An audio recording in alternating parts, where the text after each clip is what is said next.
giving you a live look at Washington, D.C., where the U.S. Senate is taking its first steps in preparing to override the president's veto of the National Defense Authorization Act. Meantime, Democratic senators join President Trump in pushing for stimulus checks to be increased from the $600 to $2,000. 12 News reporter Rob Nesbitt joining us now with what senators from Rhode Island and Massachusetts have to say new tonight. Rob? Both Senator Jack Reed and Senator Ed Markey agree with President Trump that stimulus checks should be increased, blasting the Senate Majority Leader for not doing more to help those struggling during the pandemic. The hope of more money in the second round of stimulus checks has stalled. Is there objection? Object.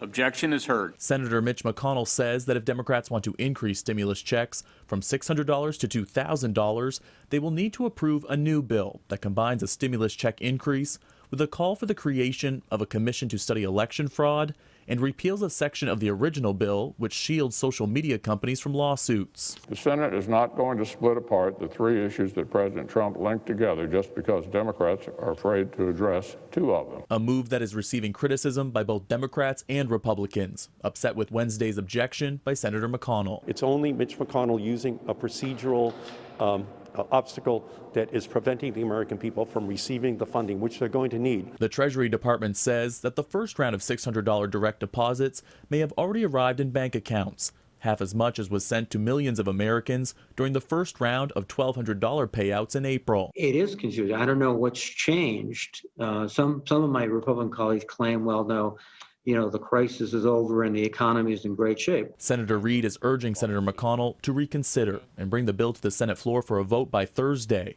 If not, he says the process will have to start from scratch when the new Congress begins January 3rd.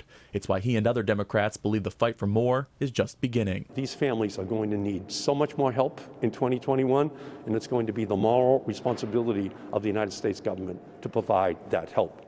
Senator Reed says that if the bill passes to increase stimulus checks after you receive $600, then it would be the Treasury Department's responsibility to send you a second check for $1,400. Reporting in studio, I'm Rob Nesbitt, 12 News.